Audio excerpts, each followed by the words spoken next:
कभी सोचा है क्यों कार्तिक मास को देवताओं का सबसे पवित्र महीना कहा गया है? क्यों इस महीने में तुलसी विवाह मनाया जाता है? और क्यों कहते हैं बिना तुलसी के भगवान विष्णु की पूजा अधूरी है? आज सुनिए वो कथा जिसमें भगवान को भी करना पड़ा पश्चाताप, क्योंकि ये कथा सिर्फ प्रेम की नहीं बल्कि धर्म, त्याग और मोक्ष की भी है। बहुत समय पहले भगवान शिव के क्रोध से एक अग्निकण समुद्र में गिरा। उस अग्नि से जन्म हुआ एक असुर का जलंधर कहा जाता है। उसमें शिव का ही तेज था, शक्तिशाली, अभिमानी और अद्भुत योद्धा। उसकी पत्नी बनी वृंदा, जो तपस्विनी और पतिव्रता थी। वृंदा के सतीत्व की शक्ति से जलंधर बन गया अजेय।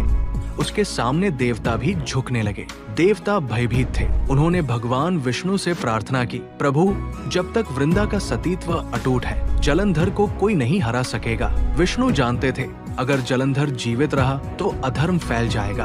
उन्होंने धर्म की रक्षा के लिए एक कठिन निर्णय लिया। वो जलंधर का रूप धारण कर वृंदा के सामने प्रकट हुए। वृंदा ने अपने पति को देखा और श्रद्धा से पूजा की, परंतु जैसे ही उसका सतीत्व भंग हुआ, दूर युद्ध भूमि में जलंधर गिर पड़ा, मारा गया। जब वृंदा को सत्य का ज्ञान हुआ, उसकी आत्मा टूट गई। आंखों में आंसू और होठों पर शाप है, विष्णु, जैसे मेरा सतीत्व टूटा वैसे ही तुम भी अपनी पत्नी से वियोग सहोगे। ये वही शाप था जिसने युगों बाद सीताहरण के रूप में जन्म लिया। वृंदा ने अग्नि में प्रवेश कर दिया और जहाँ उसकी राख गिरी, वहाँ से उग आया एक पवित्र पौधा तुलसी। वृंदा की आत्मा को शांति देने के लिए भगवान विष्णु ने कहा, हे वृंदा, अब तुम तुलसी देवी कहलाओगी। तुम्हारे बिना मेरी पूजा अधूरी रहेगी और जो मुझे तुलसी पत्र अर्पित करेगा, मैं उसे स्वयं मोक्ष प्रदान करूंगा। अपने पाप का प्रायश्चित करने के लिए विष्णु ने कार्तिक मास की शुक्ल एकादशी, जिस दिन देवता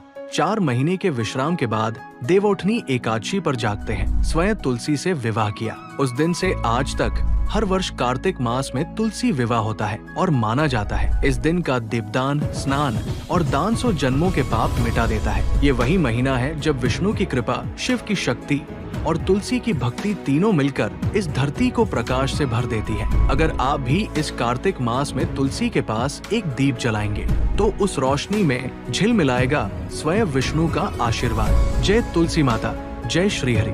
अगर ये कथा आपके हृदय को छू गई तो लाइक करें, शेयर करें और सब्सक्राइब करें, क्योंकि अगली कथा और भी अद्भुत होगी।